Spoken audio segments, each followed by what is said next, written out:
Uma jovem vibrante e cheia de vida navega pelas movimentadas ruas de sua cidade. Todos os dias ela se veste com cuidado, refletindo as muitas facetas de sua personalidade. Em seu mundo, os relacionamentos são tão fluidos quanto a mudança de estilo em uma boutique de moda. Hoje ela está com Tom, amanhã com Harry. A sociedade fala em seu ouvido. Tudo bem, isso é liberdade. Mas vamos fazer uma pausa por um momento. Será que é realmente? Você já refletiu sobre a verdadeira profundidade de uma conexão formada por meio da intimidade? Pense nisso. Você conhece alguém, passa algumas horas, dias ou meses juntos e no calor do momento pensa que é apenas físico. Mas será que é só isso? Não. A Bíblia, em sua profunda sabedoria, esclarece isso. Não é apenas uma união física. É uma fusão de espíritos, uma ligação de almas que ecoa além do momento, reverberando pelos corredores da eternidade. Considere este cenário cotidiano. Imagine uma jovem, vamos chamá-la de Sarah, trabalhando diligentemente em seu escritório, dia após dia. Ela faz amizade com um colega, John. Ao longo dos anos, eles compartilham almoços, risadas e histórias de vida. Eles se tornam pilares na vida diária um do outro. Então, um dia, John muda para outro emprego. Sarah sente uma perda, um vazio onde um amigo costumava estar. No entanto, com o tempo, ela se ajusta e a lembrança da amizade deles é um eco agradável em sua mente. Agora compare isso com a experiência de Sarah com o ex-parceiro romântico, David. Eles ficaram juntos por menos tempo, mas anos após o rompimento, Sarah ainda se vê lutando com as consequências. Por quê? Porque o relacionamento deles não era apenas um encontro de mentes, mas uma mistura de almas. Nessa conexão íntima ocorreu algo muito mais significativo do que o prazer físico. Formou-se ali um vínculo espiritual que não se rompe facilmente. A Bíblia explica sobre isso. Nas suas páginas, o termo fornicação, derivado da palavra grega porneia, cobre um amplo espectro de imoralidade sexual. Não se trata apenas do ato, mas das implicações espirituais que vêm com isso. Este conceito é ecoado em todas as Escrituras. Em 1 Coríntios capítulo 5, versículo 1, a igreja é admoestada por tolerar um homem vivendo em pecado com sua madrasta. O apóstolo Paulo, em Romanos capítulo 1, versículo 29, inclui a fornicação numa lista de pecados graves que mancham a alma. O que é verdadeiramente alarmante é como o próprio Jesus aborda esta questão. Em Mateus capítulo 15, versículo 19, ele fala da fornicação como um dos males que contamina uma pessoa. Este não é apenas um ato físico, é uma crise espiritual. Cada ato de fornicação, cada momento de cedência à tentação, não é apenas um prazer passageiro.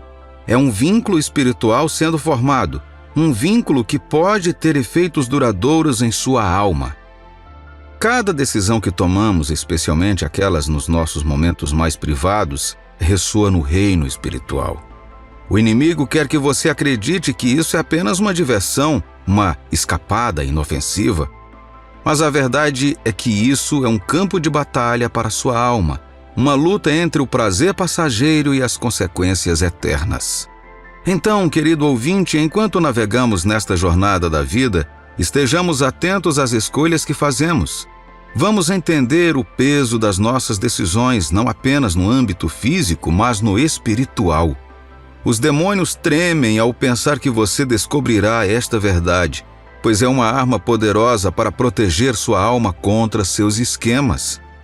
Veja, quando duas pessoas se unem em um relacionamento íntimo, isso não é apenas uma união física, é uma fusão de espíritos, emoções e vidas.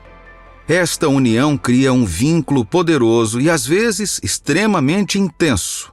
A dor de romper este vínculo não é apenas emocional, é uma dor profunda que perdura e assombra.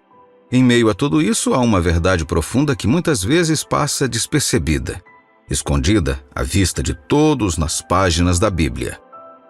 Na agitação da vida, em meio ao barulho e às distrações, Existe um versículo que os demônios estremecem ao pensar que você descobrirá. E é um versículo que abre a cortina do campo de batalha espiritual do qual todos fazemos parte.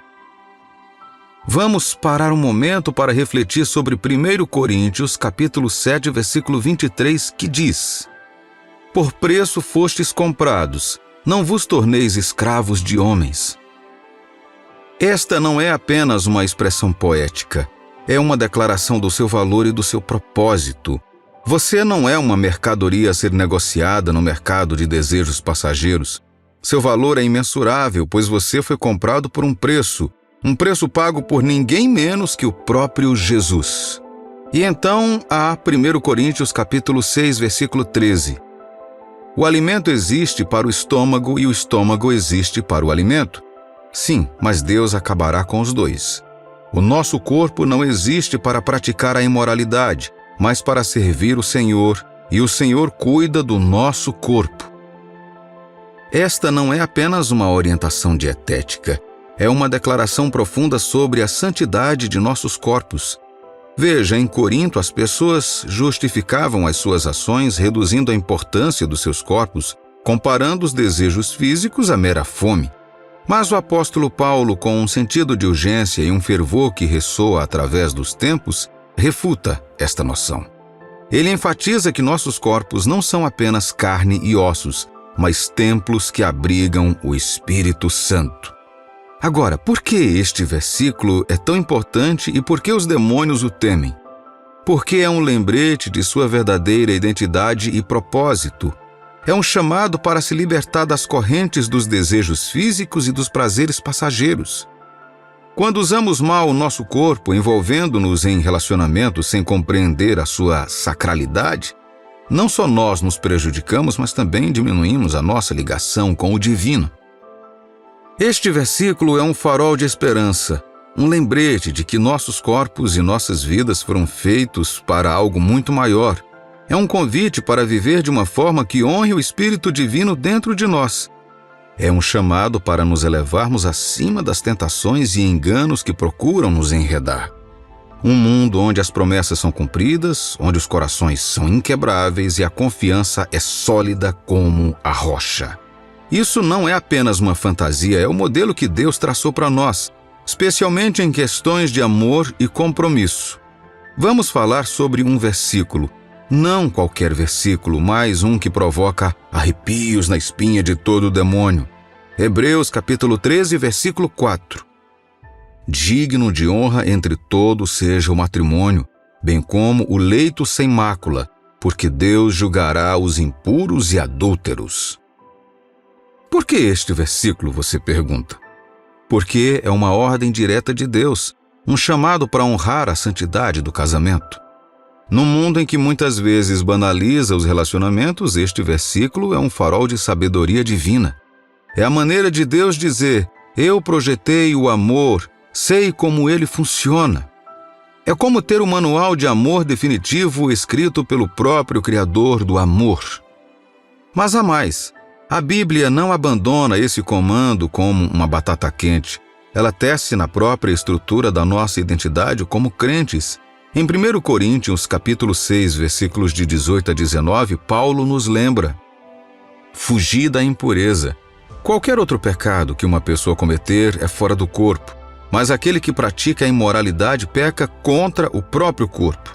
Acaso não sabeis que o vosso corpo é santuário do Espírito Santo, que está em vós, o qual tendes da parte de Deus, e que não sois de vós mesmos? Quando nos envolvemos em imoralidade sexual, não estamos apenas quebrando uma regra, estamos profanando um templo. Imagine isso, seu corpo, um santuário sagrado, destinado a ser uma residência de pureza e luz. Agora pense sobre isso por um momento. Por que as forças do mal odeiam tanto este versículo? Porque é uma declaração de guerra contra o caos que eles adoram espalhar.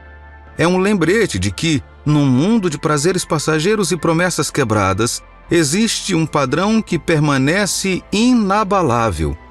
Este versículo não trata apenas de evitar algo ruim, trata-se de abraçar algo incrível, Uma vida de integridade, honra e amor profundo e significativo.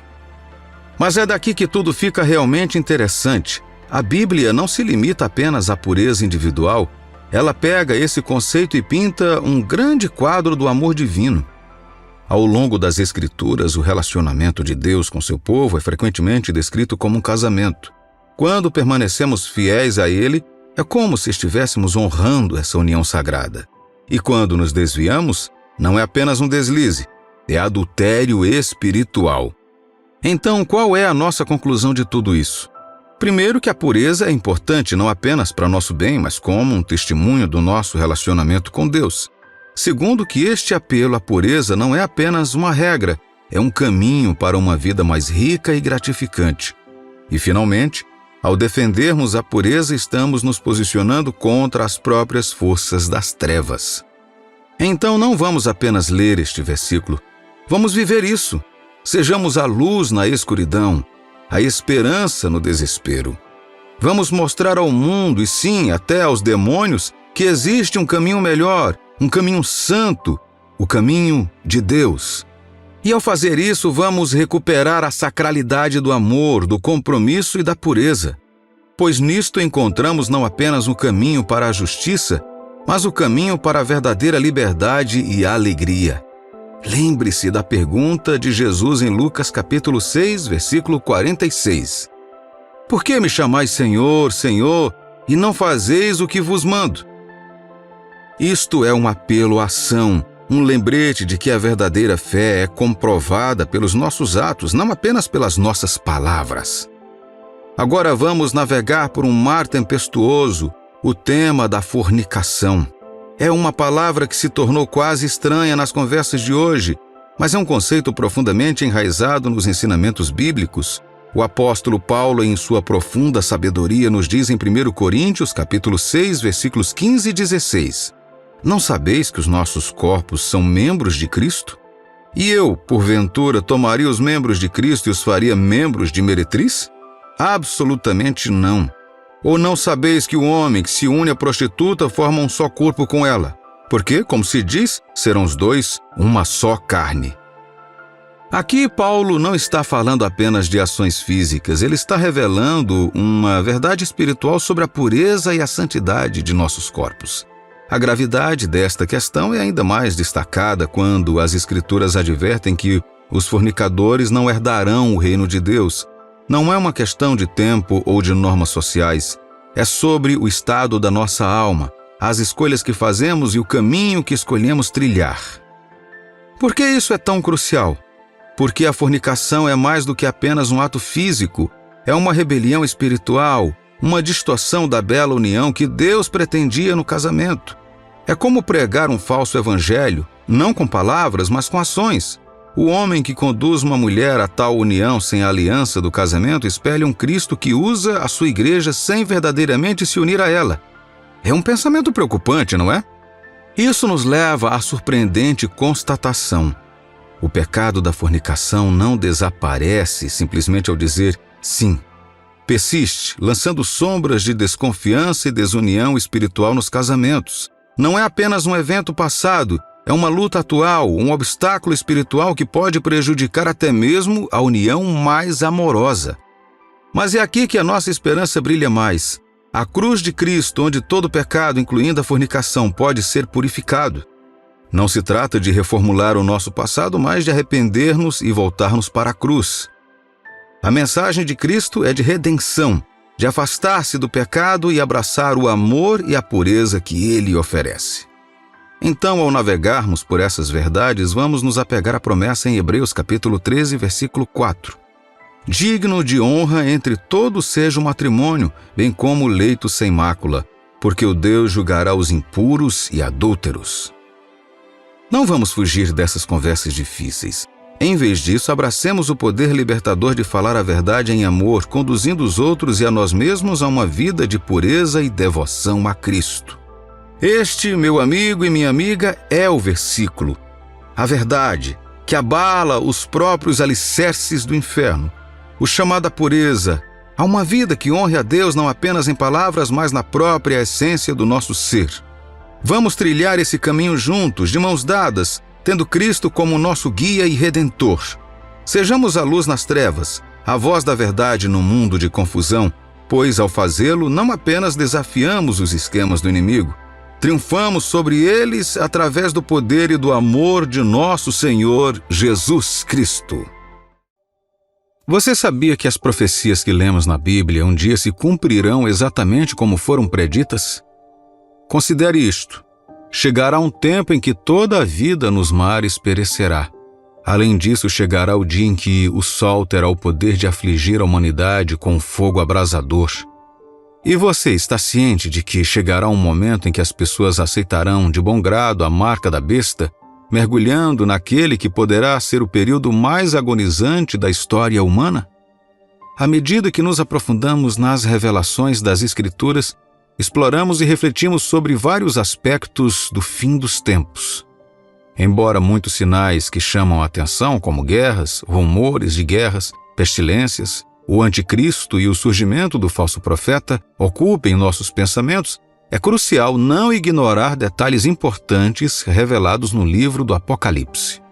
Em Apocalipse, capítulo 16, versículo 1, encontramos estas palavras: Ouvi, vinda do santuário, uma grande voz, dizendo aos 7 anjos: Ide derramai pela terra as 7 taças da cólera de Deus.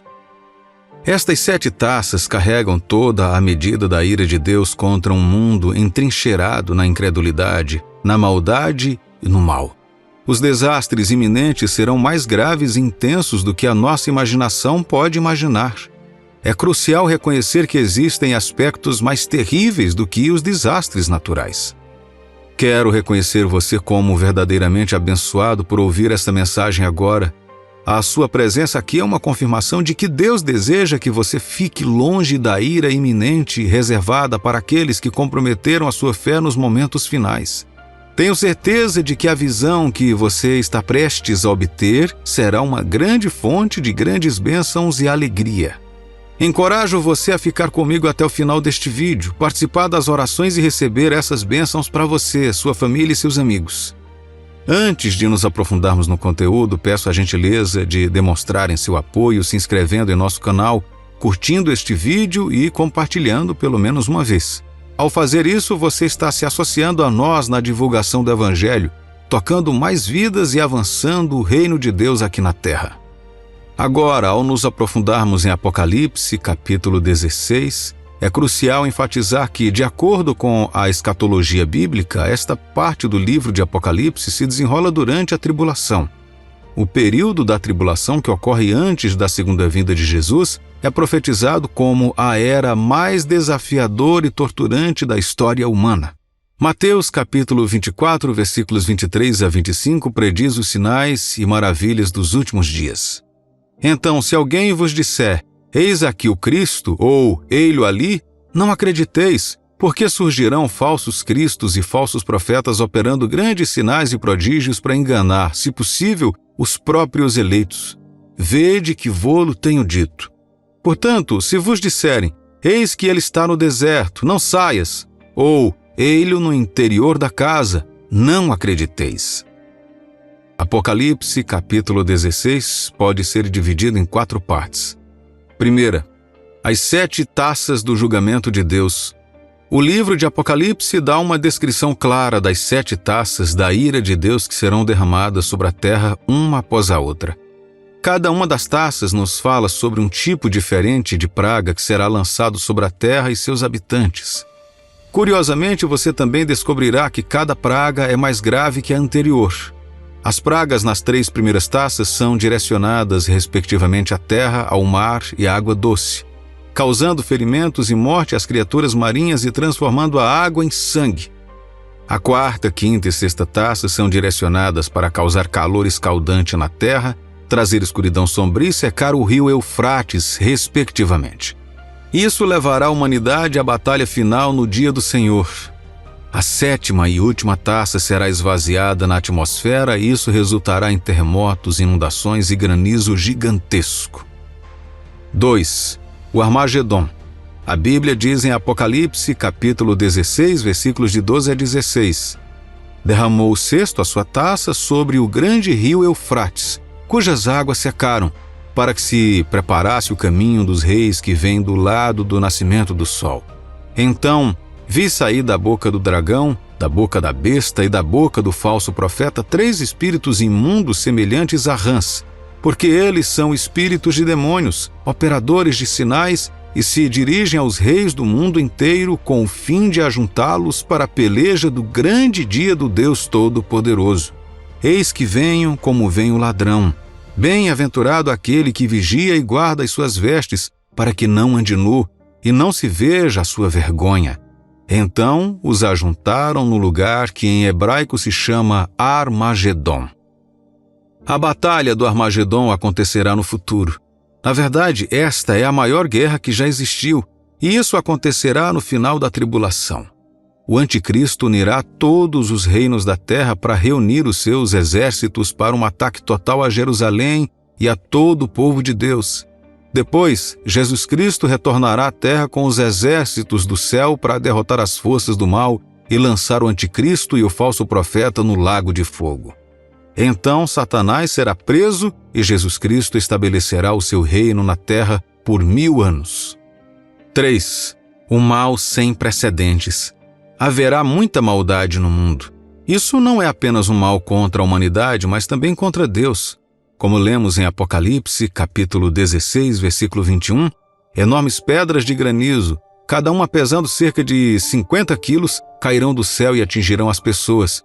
Mesmo assim, elas continuarão a amaldiçoar a Deus, porque a praga será terrível. 4. O retorno de Cristo. Depois de todas essas cenas horríveis, Satanás, o anticristo e o falso profeta serão todos derrotados e amarrados, e Jesus estabelecerá seu reino na terra por 1000 anos. O que é verdadeiramente assustador neste capítulo é que nos é dito em 3 ocasiões em que haverá pessoas na terra que odiarão a Deus e recusarão a se arrepender. No versículo 9, lemos que eles não se arrependeram dos seus pecados e se voltaram para Deus para dar-lhe glória. No versículo 11, o povo amaldiçoou a Deus do céu por suas dores e feridas, mas não se arrependeu de suas más ações.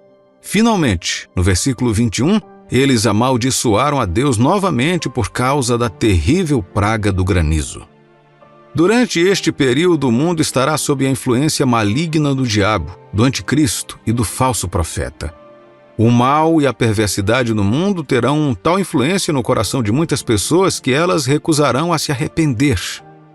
Também é importante notar que a Bíblia nos avisa que a grande apostasia ocorrerá durante este tempo, onde os cristãos serão tentados pelo medo e pela pressão da sociedade a receberem a marca da besta, que é 666. Em Apocalipse 13, veremos também as surpreendentes profecias bíblicas sobre a besta, que é o anticristo. A besta travará uma guerra contra o povo santo de Deus, e a marca da besta será imposta. A perseguição cristã será mais comum e mais severa do que nunca na história da humanidade. Também é muito importante saber que o aparecimento do anticristo e a sua ascensão ao poder mundial, através da sua influência sobre os governantes do mundo, causará um mal incrível nos corações de muitas pessoas. Neste momento da tribulação haverá aqueles que uma vez afirmaram ser cristãos, mas abandonarão a sua fé em Jesus. Infelizmente haverá cristãos que receberão a marca porque não querem ser perseguidos e querem uma vida confortável na terra como outras pessoas. Eles podem gostar da ideia de serem cristãos, mas não confessarão publicamente Jesus como seu Senhor. Alguém pode se perguntar, por que haverá uma rebelião tão aberta contra Deus quando são as pessoas que o rejeitam a escolherem os caminhos de Satanás em vez dos seus caminhos? O apóstolo Paulo, enquanto escrevia à igreja sobre o fim dos tempos e a vinda de Jesus Cristo, nos fala sobre o anticristo e a força restritiva que o estava impedindo em 2 Tessalonicenses, capítulo 2, versículos 3 a 8. Ninguém de nenhum modo vos engane, porque isto não acontecerá sem que primeiro venha a apostasia e seja revelado o homem da iniquidade, o filho da perdição, o qual se opõe e se levanta contra tudo que se chama Deus ou é objeto de culto, a ponto de assentar-se no santuário de Deus, ostentando-se como se fosse o próprio Deus. Não vos recordais de que ainda convosco eu costumava dizer-vos estas coisas? E agora sabeis o que detém, para que ele seja revelado somente em ocasião própria. Com efeito, o mistério da iniquidade já opera e aguarda somente que seja afastado aquele que agora o detém. Então será de fato revelado o iníquo, a quem o Senhor Jesus matará com o sopro de sua boca e o destruirá pela manifestação de sua vinda. Concluindo, Apocalipse 16 pinta um quadro assustador do futuro, onde muitos recusarão a se arrepender e voltar para Deus. No entanto, é importante lembrar que o amor de Deus é infinito, sua graça e misericórdia são infinitas, e Ele sempre estará presente para aqueles que se voltam para Ele em arrependimento. Uma pergunta que gostaria de deixar para você, querido ouvinte, é: você está realmente vivendo com a consciência da eternidade? Todos nós vivemos nossas vidas como todas as outras pessoas e fazemos coisas como os outros, mas devemos ter cuidado para não nos distrairmos das coisas que realmente importam. Há muitas coisas competindo pela sua atenção, mas em meio a tudo isso você deve permanecer forte na fé, sabendo que Deus é fiel e capaz de te guardar e te preservar irrepreensível até o fim. Encorajo você hoje, meu amigo e minha amiga, a não desistir ou ser enganado pelo maligno. Deus está ao seu lado e você superará isso vitoriosamente. Vamos orar agora. Senhor Deus e Pai, obrigado por revelar a verdade sobre o julgamento que está vindo sobre o mundo. Obrigado por salvar minha alma e me tirar do reino das trevas para o teu reino. Sou realmente grato por isso. Senhor Jesus, eu sei e estou convencido em meu coração do teu amor ágape por mim. Eu realmente sinto muito por todas as vezes que te negligenciei e te desobedeci. Sinto muito pelas vezes em que me distraí com o engano do diabo. Por favor, me perdoe novamente. Querido Jesus, peço que me ajude e me dê a graça, a sabedoria e a coragem que preciso para estar sempre sensível ao teu amor por mim e não me distrair com a vida. Querido Senhor, eu oro por todos aqueles que ainda não entregaram genuinamente seus corações a Ti. Peço que o Teu amor seja espalhado em seus corações pelo Teu precioso Espírito Santo. Que eles vejam a luz do Evangelho e o abracem. Que o véu do pecado, do ego e de Satanás seja retirado de seus olhos interiores, em nome de Jesus. Pai, oramos agora para que o Senhor conceda graça para permanecer firme em Ti até o Seu retorno a todos os santos ao redor do mundo. Ajude cada um de nós a agradar e servir verdadeiramente a Ti de todo o coração e todo o entendimento. Nos ajude a manter o foco e não nos distrairmos com o engano do diabo. Declaramos que as bênçãos desta oração estão sobre todos os nossos ouvintes, suas famílias e seus entes queridos, em nome do Senhor Jesus. Amém e graças a Deus. A demonologia, um assunto frequentemente ignorado nos ensinamentos cristãos, tem um significado profundo. Nosso Salvador Jesus Cristo não se esquivou de abordar os demônios durante seu ministério terreno. Então, por que a relutância agora? Ignorar essa realidade não a faz desaparecer. Os demônios são tão reais quanto o ar que respiramos. A demonologia mergulha nas origens e na natureza dessas entidades malignas, fundamentadas nas Escrituras e não no sensacionalismo. Ela equipa os crentes com conhecimento vital, revelando as estratégias que estes adversários empregam contra Deus, os anjos e a humanidade. Vamos cair na real. Satanás e seus asseclas não são conceitos abstratos. Eles são seres pessoais com uma hostilidade profunda em relação a tudo que é bom. Eles não são apenas símbolos do mal, eles estão trabalhando ativamente contra nós. Compreender isso não é apenas crucial, é necessário para a guerra espiritual. Você não pode lutar contra um inimigo que você não sabe que existe. Tiago, capítulo 2, versículo 19, acerta em cheio. Veja o que diz: crês tu que Deus é um só? Fazes bem, até os demônios creem e tremem. Isso não é apenas crença, é medo. Eles conhecem o poder de Deus e tremem diante disso. Eles não têm medo de nada, apenas da soberania de Deus e do julgamento que os espera. Ao contrário de nós, eles não têm dúvidas sobre a onipotência de Deus e a futilidade da sua rebelião. Então, o que podemos aprender com isso? Bem, para começar, vamos parar de evitar o assunto. É hora de enfrentar a verdade com coragem e convicção. Os demônios são reais, mas o poder de Deus também é. É hora de permanecermos firmes, munidos de conhecimento e fé, prontos para enfrentar o que quer que surja em nosso caminho. Algo estranho está acontecendo com os demônios em todo o mundo e é hora de tomarmos conhecimento disso. Vivemos em um mundo onde a reverência a Deus é escassa, um mundo que não só desconsidera o Todo-Poderoso, mas ousa ridicularizar a sua existência e o nome de Jesus. É um mundo onde a menção de Deus não provoca arrepios e nem medo, onde o pensamento da sua ira não provoca admiração e onde prevalece o ceticismo sobre o seu próprio ser. No entanto, guarde minhas palavras. Um acerto de contas aguarda aqueles que ousam banalizar o nome de Jesus. Um tempo se aproxima no horizonte em que toda língua que se recusa a honrá-lo confessará que Jesus Cristo é o Senhor. Mas sejamos francos aqui. A raiz dessa indiferença reside numa compreensão errada, fundamental da natureza de Deus. As Escrituras repetidamente nos advertem a ter respeito por Deus, como Mateus capítulo 10, versículo 28 nos alerta: não temais os que matam o corpo e não podem matar a alma. Temei antes aquele que pode fazer perecer no inferno tanto a alma como o corpo. Hebreus capítulo 10, versículo 31 também diz: horrível coisa é cair nas mãos do Deus vivo. E Provérbios, capítulo 9, versículo 10 também enfatiza assim: o temor do Senhor é o princípio da sabedoria, e o conhecimento do santo é prudência.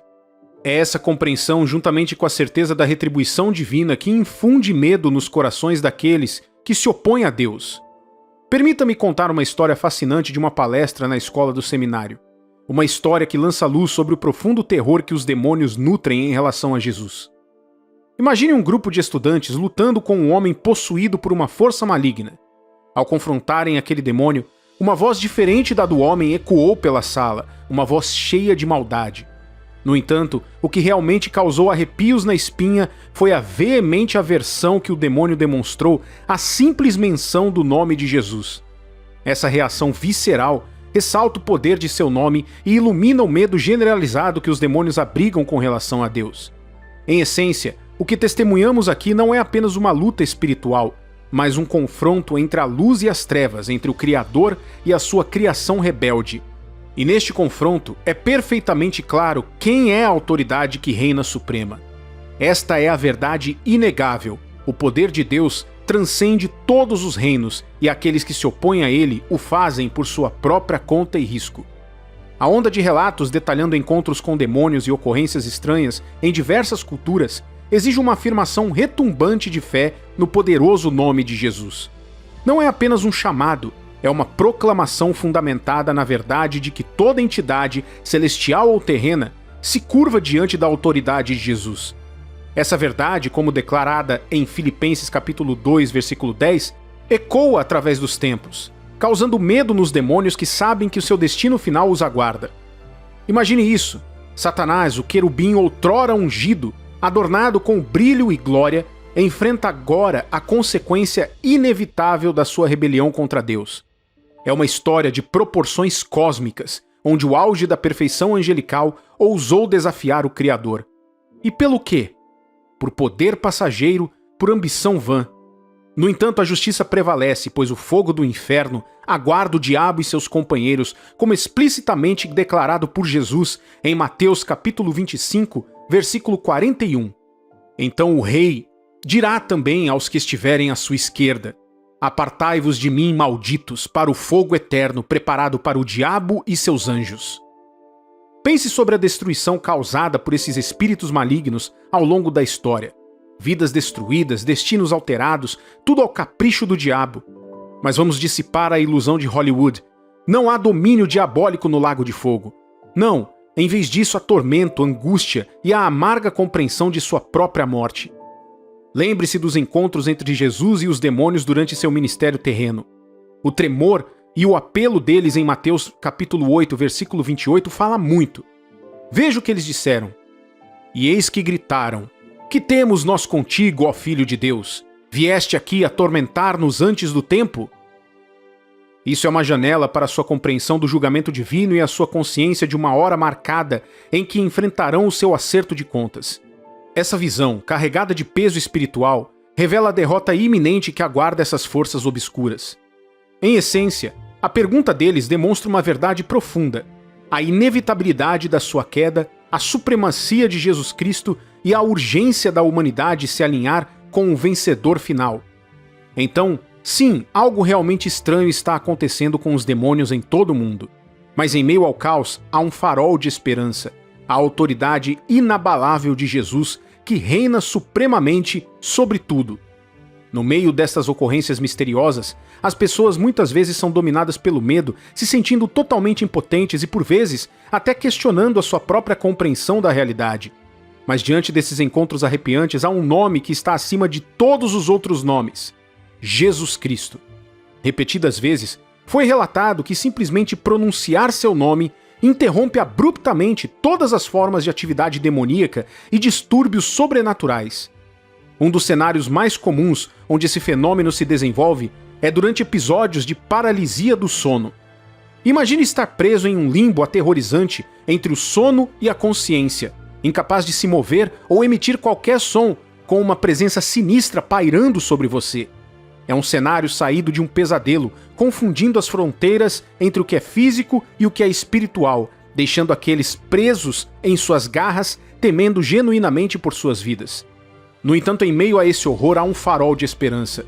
Inúmeros relatos surgiram de pessoas que, nos seus momentos mais sombrios, encontraram consolo ao invocar o nome de Jesus. Nesses momentos cruciais, o peso opressivo é eliminado, a paralisia é interrompida e elas são libertas. É um testemunho poderoso da autoridade investida no nome de Jesus, uma força que transcende os limites do visível e do invisível. Esta não é apenas uma coleção de histórias aleatórias. Isso explora uma profunda verdade espiritual enraizada na vida e nos ensinamentos de Jesus Cristo. Ao longo dos evangelhos, vemos Jesus confrontando demônios e a cada vez eles tremem de medo diante dele. Eles reconhecem a sua autoridade e imploram por misericórdia, plenamente conscientes do poder que ele exerce sobre eles. Tomemos, por exemplo, o relato de Marcos, capítulo 5, versículos 1 ao 20, onde Jesus encontra um homem possuído por uma legião de demônios. Os demônios tremem de terror à simples visão dele, implorando para não serem atormentados antes que ele os expulse. É um retrato vívido da soberania incomparável de Jesus sobre o reino espiritual, uma verdade que reverbera em cada encontro que ele tem com as forças das trevas. O que é verdadeiramente impressionante nesses testemunhos e narrativas bíblicas é o inegável reconhecimento da autoridade de Jesus por parte dessas entidades espirituais. Apesar da sua rebelião contra Deus, os demônios se curvam diante da supremacia do nome de Jesus. O seu medo e submissão servem como um lembrete claro da vitória que Cristo assegurou sobre os poderes das trevas através da sua morte e ressurreição. Para os verdadeiros cristãos, isso é mais do que apenas um pensamento reconfortante. É uma fonte de confiança inabalável. O mesmo poder que ressuscitou Jesus dentre os mortos reside neles através do Espírito Santo. É um poder que transcende o medo, quebra correntes e traz liberdade. Portanto, diante da incerteza e do terror, anime-se no nome acima de todos os nomes: Jesus Cristo. O tremor dos demônios é um testemunho inegável do poder e da majestade de Deus. Ele é o mestre arquiteto que deu vida ao cosmos, cuja pureza está além do alcance do pecado e cujo senso de justiça é inabalável. Os demônios compreendem intimamente o seu poder, uma compreensão muito além do nosso alcance humano. Como cristãos, muitas vezes ignoramos a magnificência de Deus, dando como certa a sua presença. Ele existe em um reino além da nossa compreensão. Ele não é apenas um homem glorificado. Ele transcende toda a compreensão humana. Veja, tentamos confinar muitas vezes o Senhor Jesus a um nível ligeiramente acima de nós, algo que possamos compreender. Mas a verdade é que nunca poderemos compreender Deus completamente. Não podemos compreender um ser que existe de eternidade a eternidade, que comanda os elementos e transcende o próprio tempo. Ao contrário de nós, que temos um começo, Deus não tem nenhum. Antes do tempo começar, ele estava lá. Isso é algo que mesmo o mais rebelde dos anjos, até mesmo o próprio Satanás, não pode negar. A rebelião deles não o cegou para a onipotência de Deus, antes acentuou sua autoridade suprema. Eles tremem não por reverência, mas por medo, plenamente conscientes da sua oposição ao Todo-Poderoso. Esse medo que eles possuem não é um conceito abstrato, é uma realidade tangível com implicações profundas para os verdadeiros cristãos. Cada encontro com forças demoníacas serve como um lembrete claro da guerra espiritual em que estamos envolvidos. Ele ressalta a autoridade investida no nome de Jesus, um nome que faz até as forças mais perversas tremerem. Na grande jornada da vida cristã, o tremor dos demônios serve tanto como garantia quanto como grito de guerra. Isso reafirma a nossa posição de poder quando permanecemos na fé, nos lembrando da autoridade que nos foi concedida através do nome de Jesus. No entanto, é também um lembrete preocupante da realidade sempre presente do mal e da batalha espiritual contínua que enfrentamos. O termo "algo estranho está acontecendo com os demônios em todo o mundo" não é apenas uma frase cativante, é um reflexo da luta celestial entre o bem e o mal. Ao longo da história, inúmeros indivíduos encontraram fenômenos que desafiam qualquer explicação e que só podem ser descritos como demoníacos ou paranormais. Agora, meu amigo e minha amiga, diante dessa verdade, não fiquemos parados. Tomemos o manto da fé e nos envolvamos na batalha espiritual que temos diante de nós. Invoquemos o nome de Jesus com convicção e autoridade, sabendo que até as forças das trevas tremem à sua menção. Comente abaixo e compartilhe suas experiências. E não se esqueça de curtir e se inscrever para se manter atualizado sobre a batalha contínua entre a luz e as trevas. Que Deus te abençoe abundantemente em nome do Senhor Jesus. Você não é apenas um espectador neste conflito cósmico. Você é um guerreiro armado com a verdade. O amor estala de tensão. Um testemunho da batalha invisível travada diariamente ao nosso redor.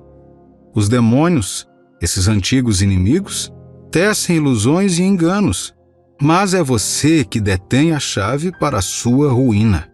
Não é sobre recitar palavras vazias, mas abraçar uma verdade viva. A Bíblia não é apenas tinta no papel. É um sopro de poder divino, uma onda de poder celestial. Quando você pronuncia essas palavras sagradas, você não está apenas falando, você está declarando guerra contra as trevas. Muitos acreditam que os demônios são invencíveis, espreitando em cada canto, esperando para atacar. Mas aqui está a diferença. Eles não são os seres todo-poderosos que alguns temem que sejam. Sua verdadeira arma? Nossa ignorância. Eles prosperam no silêncio das verdades não ditas e nas sombras das mentiras incontestadas. É mais do que apenas uma sequência de palavras. É uma prova da vitória final já reivindicada. Considere o versículo de Tiago, capítulo 4, versículo 7. Um farol de esperança e força. Sujeitai-vos, portanto, a Deus, mas resisti ao diabo, e ele fugirá de vós. Simples, mas profunda. Essa é uma declaração de fidelidade a Deus e uma rebelião contra as trevas. Não é sobre colocar medo, mas despertar coragem e compreender que, embora o reino espiritual seja real, a vitória que nos foi prometida também é. Cada palavra da Bíblia que você fala é uma luz que atravessa as trevas, um lembrete para as forças do mal de que seu fim já está escrito. Mas por que não ouvimos mais sobre isso? Por que essa verdade poderosa não está nos lábios de todos os cristãos? A resposta é tão antiga quanto o próprio tempo: medo e complacência. Mas você, alma corajosa, pode mudar essa narrativa. Ao trazer esse conhecimento à luz, você não está apenas se defendendo. Você está recuperando um terreno há muito perdido. Visualize o impacto. Cada palavra que você fala não ecoa apenas no reino físico, mas ressoa no espiritual, enviando tremores de terror pelas fileiras do inimigo. Sua voz se torna um grito de guerra, um farol para os outros perdidos na névoa do medo e da dúvida. Este não é um aviso sombrio, é um convite à aventura. É um chamado para explorar as profundezas do poder divino e testemunhar em primeira mão o desmoronamento das fortalezas do inimigo. É uma jornada do medo à liberdade, da ignorância à iluminação. Ao permanecer firme, vestido com a armadura da palavra de Deus, lembre-se disto: você não está sozinho. Você faz parte de uma linha ininterrupta de guerreiros, cada um ecoando a mesma verdade triunfante através dos tempos. Os demônios temem esse conhecimento, pois ele significa a sua ruína. Portanto, assuma este manto com o coração leve e uma determinação firme. Mergulhe nas Escrituras com espírito de descoberta e desafio. Procure os versículos que ressoam em sua alma, que te capacitam e te encorajam a defender sua posição. Tenha como missão descobrir essas joias escondidas, compartilhá-las, vivê-las. Isto é mais do que apenas saber um versículo. É incorporar uma verdade e transformar sua vida em um testemunho do poder que está na palavra de Deus. Então dê um passo à frente.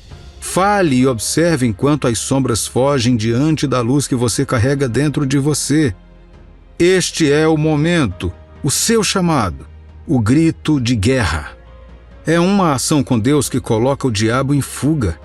Imagine um valentão que te ameaça até que você se levante, apoiado pela autoridade máxima.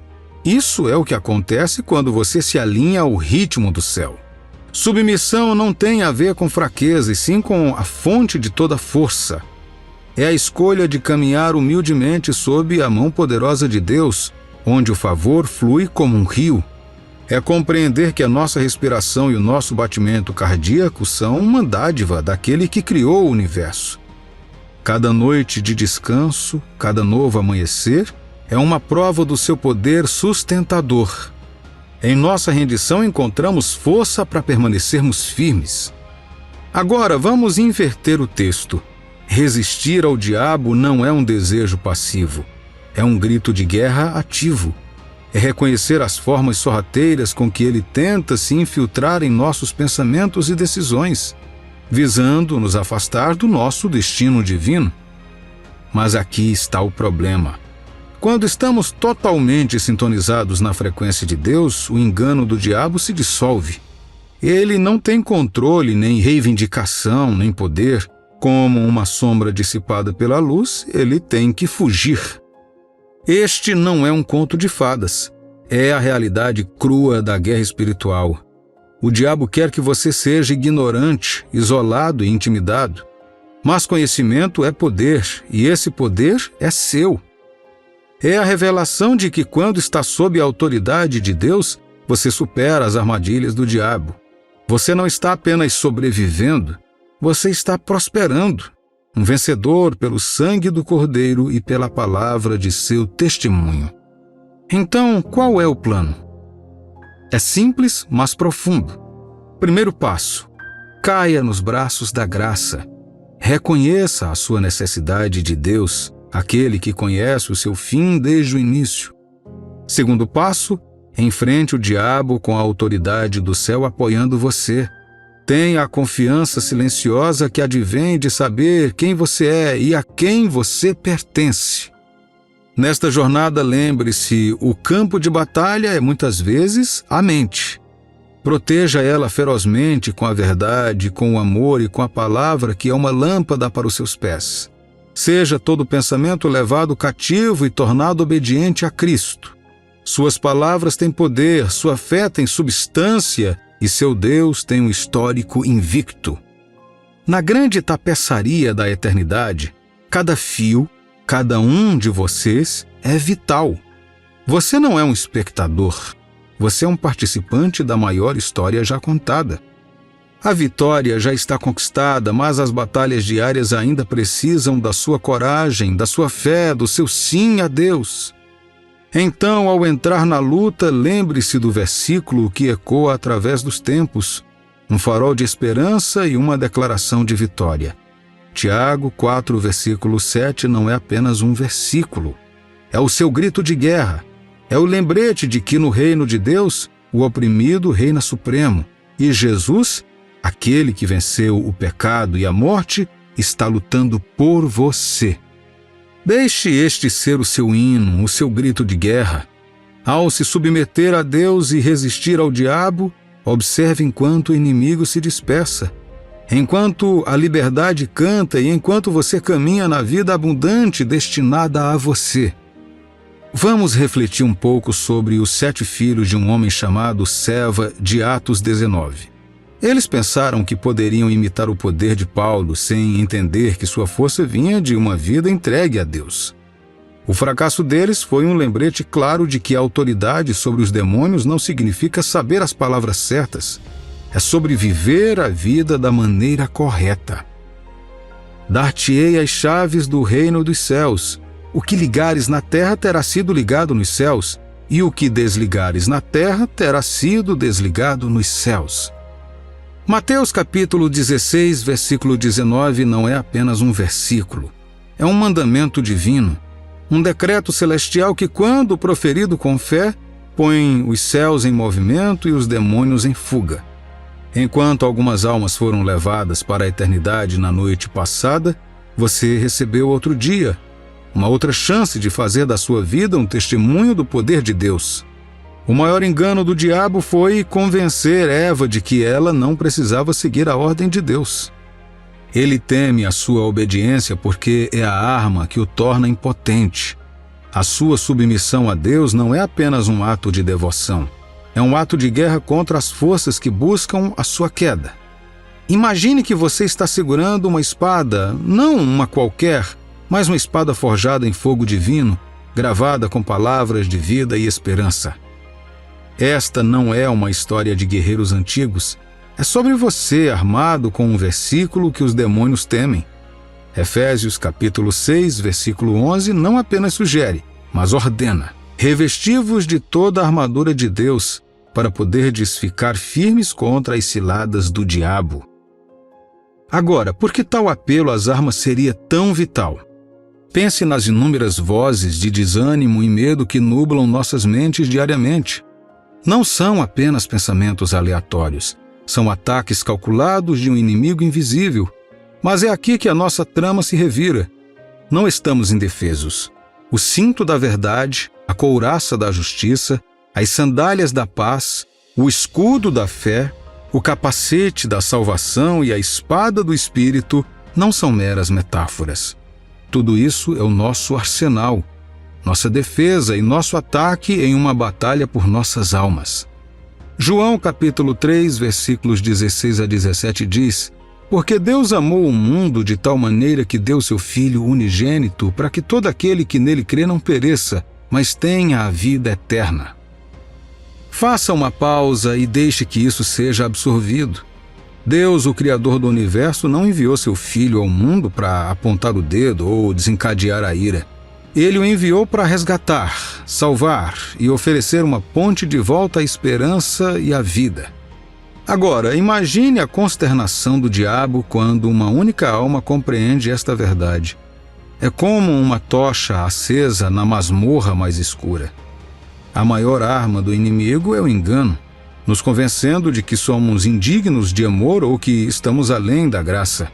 Mas no momento em que percebemos que Jesus não veio para condenar, mas para trazer vida, as correntes da culpa e do medo começam a quebrar. E aqueles momentos em que tropeçamos e caímos? Há uma voz que acusa, que nos arrasta na lama dos nossos erros. Essa não é a voz do Espírito Santo. Ele convence sim, mas nos leva ao arrependimento e à paz, não ao desespero e à desesperança. Reconhecer essa diferença é crucial. O diabo quer que você seja algemado pela culpa, mas Deus oferece uma armadura e um caminho de volta à liberdade. Efésios capítulo 4, versículo 27 oferece uma ordem direta, porém profunda. Não deem ao diabo oportunidade para tentar vocês. Simples, certo? No entanto, nestas poucas palavras reside uma estratégia, um apelo à vigilância e ao autocontrole. É um lembrete de que mesmo a menor rachadura ou o menor ponto de apoio pode ser um convite aberto para a entrada das trevas. Mas a história não termina aí. Romanos capítulo 13, versículo 14 fornece o plano para a vitória. Mas revesti-vos do Senhor Jesus Cristo e nada disponhais para a carne no tocante às suas concupiscências.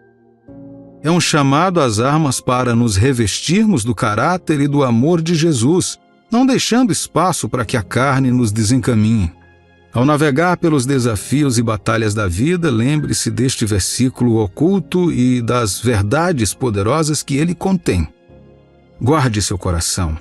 Fortaleça seu espírito e permaneça firme no conhecimento de que você é amado, redimido e mais que vencedor por meio daquele que te ama.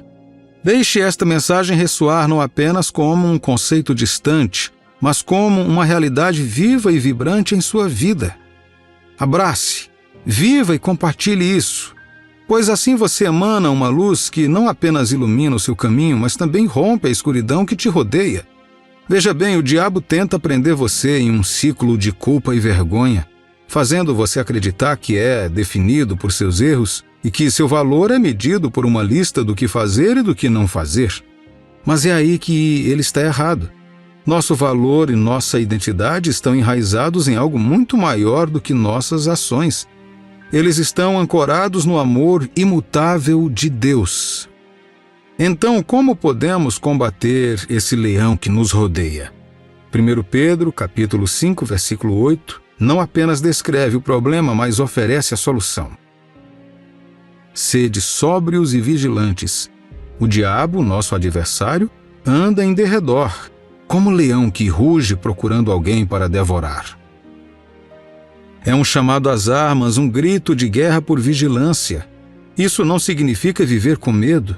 Significa viver com consciência, armado com a verdade e alicerçado na fé. Imagine-se como um vigia nas muralhas, com os olhos bem abertos e o coração firme, porque sabe a verdade. O diabo pode ser astuto, mas não é páreo para um coração fortalecido pela palavra de Deus. Ele ataca os fracos, mas o que encontra em você é um espírito fortalecido pela graça e pela verdade. E é aqui que viramos a mesa. Em vez de nos encolhermos de medo, vamos dar um passo de fé. Sejamos uma comunidade que apoia uns aos outros, compartilhando nossas lutas. Vamos lembrar uns aos outros da verdade que nos liberta. E quando a noite parecer muito escura, quando as vozes ficarem muito altas, vamos nos apegar a esse versículo de 1 João, capítulo 1, versículo 9, e proclamá-lo com intrepidez. Vamos viver essa verdade mostrando ao mundo que não somos definidos pelo nosso passado, mas pelo futuro glorioso que Deus tem para nós. Ao encerrarmos esta jornada, convido você a se juntar a mim em movimento de esperança e liberdade. Sejamos a luz que dispersa as sombras, a voz que fala a verdade no meio das mentiras. E se esta mensagem ressoou em você, se você sentiu aquela chama de esperança, então não guarde isso só para si mesmo. Curta, inscreva-se e compartilhe com alguém que precisa ouvir esta mensagem. À medida que nos aproximamos do fim do nosso tempo aqui na Terra, é importante prestar atenção ao que a Bíblia nos diz que vai acontecer. Ao fazer isso, estamos nos concentrando nas coisas que realmente importam. Por exemplo, em vez de apenas nos deixarmos levar pelos acontecimentos e pelo que está acontecendo ao redor do mundo, é crucial nos concentrarmos nos avisos importantes que a Bíblia nos dá sobre coisas que podem estar acontecendo em nossas próprias vidas.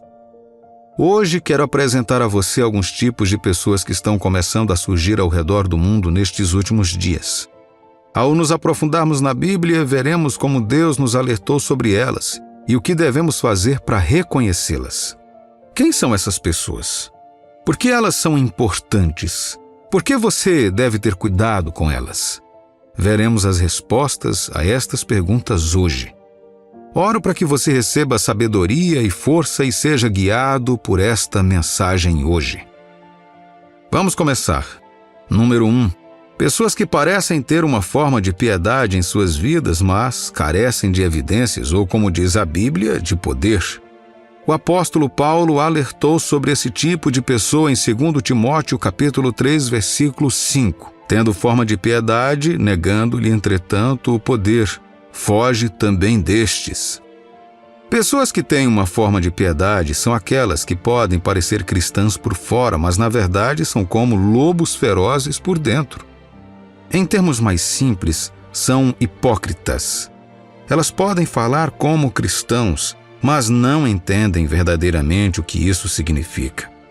Elas não têm ideia do poder do Evangelho para salvar pecadores ou de como o Espírito Santo pode transformar as pessoas. E como elas próprias não experimentam esse poder, o rejeitam completamente. Essas pessoas fingem que têm respeito por Deus, mas não querem ter nada a ver com os mandamentos dele. Jesus também fala sobre esse tipo de pessoa em Mateus capítulo 7, versículos de 15 a 20. Acautelai-vos dos falsos profetas, que vos apresentam disfarçados em ovelhas, mas por dentro são lobos roubadores. Pelos seus frutos os conhecereis. Colhem-se porventura uvas nos espinheiros ou figos nos abrolhos? Assim toda árvore boa produz bons frutos, porém a árvore má produz frutos maus. Não pode a árvore boa produzir frutos maus, nem a árvore má produzir bons frutos. Toda árvore que não produz bom fruto é cortada e lançada ao fogo. Assim, pois, pelos seus frutos os conhecereis. A Bíblia dá um aviso claro. Fique longe de pessoas como essas. Não se associe a elas, porque são hipócritas que podem facilmente te desviar. Deus nos alerta para sermos cautelosos com os falsos profetas, porque eles podem não ser fáceis de detectar. Eles podem parecer servos sinceros de Deus, mas estão servindo a Satanás. Os seus ensinamentos e ações são prejudiciais. Eles são como lobos, os inimigos naturais das ovelhas. Mas a sua verdadeira natureza será evidente nas suas ações e, como cristãos com discernimento, podemos reconhecê-los pelo que são. Você pode dizer quem eles são pelo que dizem e não dizem, e pelo que fazem e não fazem. Se produzirem consistentemente frutos ruins, não poderão ser boas influências. Às vezes, esses indivíduos se disfarçam de anjos de luz, conforme mencionado em 2 Coríntios capítulo 11, versículos de 13 a 14. O seu objetivo é enganar e levar o maior número possível de pessoas à falsidade. Mas devemos ser muito perspicazes para evitar cair nas suas armadilhas. Na verdade, o apóstolo Paulo, inspirado pelo Espírito Santo, revela a verdadeira natureza dos falsos mestres religiosos em Corinto e em cada geração e lugar onde aparecem. Ele aponta 6 coisas sobre eles. Primeiro, são falsos. Afirmam que Deus os enviou quando isso não é verdade. Segundo, são obreiros fraudulentos. Os seus métodos e mensagens são enganosos, com o objetivo de enganar os outros.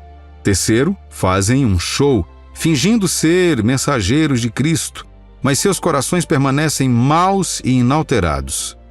Quarto, servem a Satanás e não a Deus.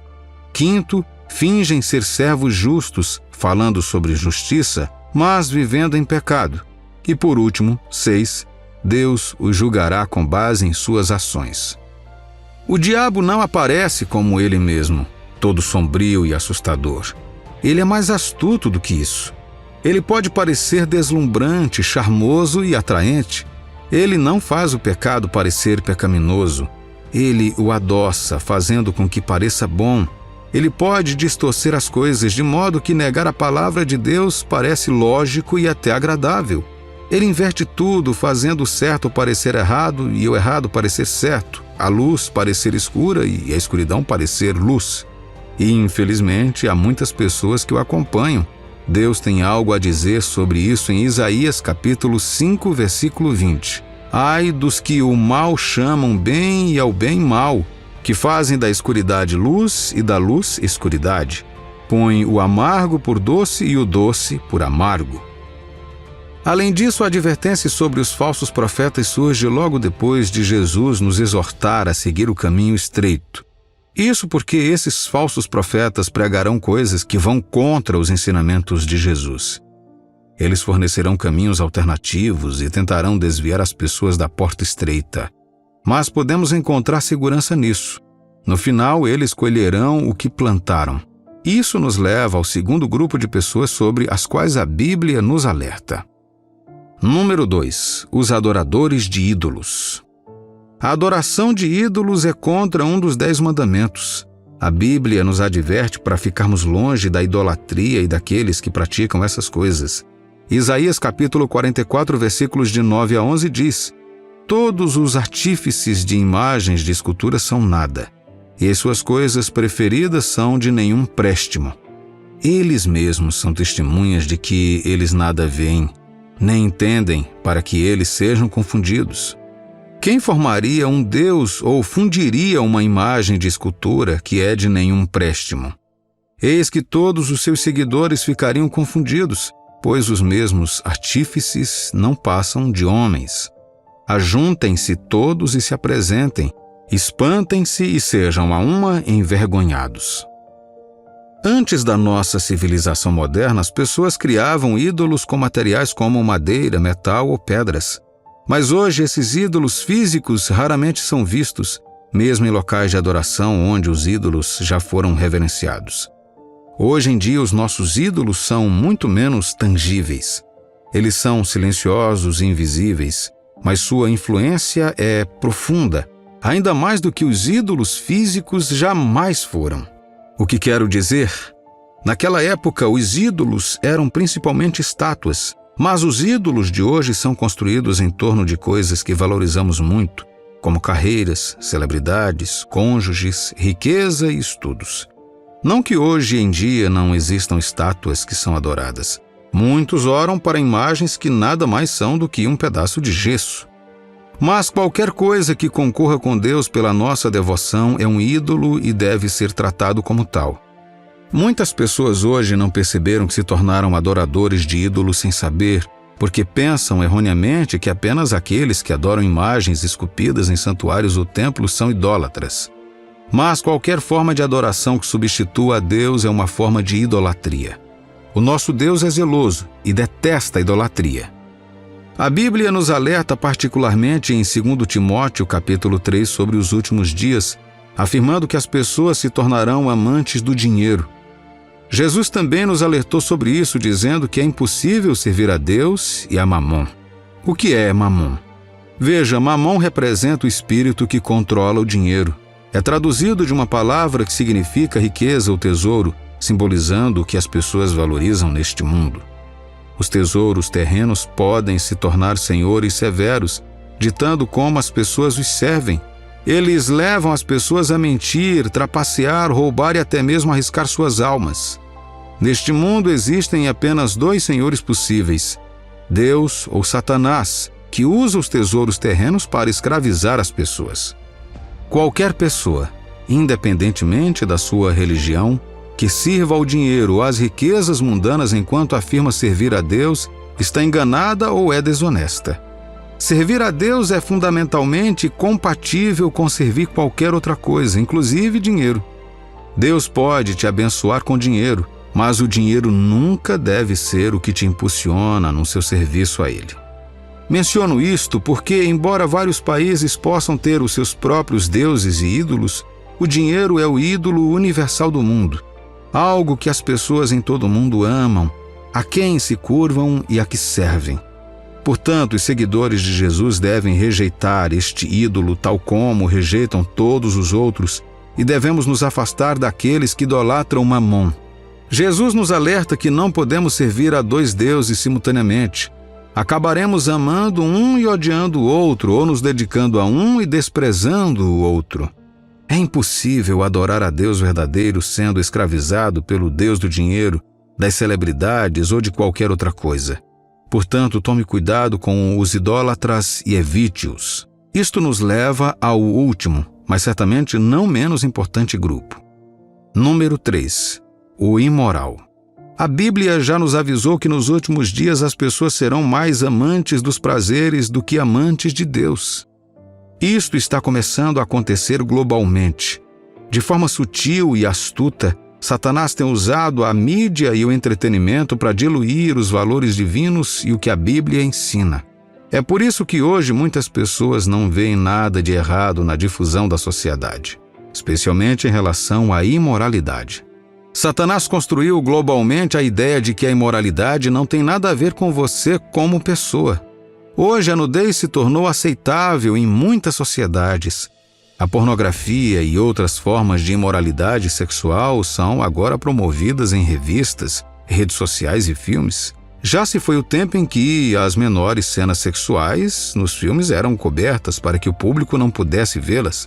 Hoje as cenas de sexo são celebradas e promovidas devido ao quanto as pessoas foram expostas ao tema da imoralidade. Hebreus capítulo 13, versículo 4 nos adverte: digno de honra entre todos seja o matrimônio, bem como o leito sem mácula, porque Deus julgará os impuros e adúlteros. Aqui a Bíblia nos instrui a honrar a santidade do casamento e permanecer fiéis aos nossos votos de pureza, pois Deus julgará todas as formas de imoralidade sexual, sejam elas cometidas por indivíduos solteiros ou casados.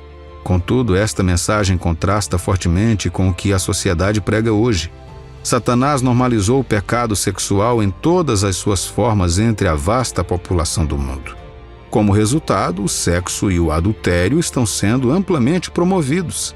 Além disso, para além da mera aceitação, as pessoas estão agora envolvidas em formas ainda mais extremas de pecado sexual.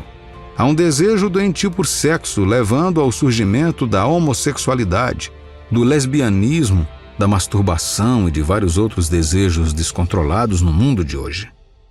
Não esqueçamos que a Bíblia já nos avisou que nos últimos dias esses comportamentos seriam generalizados.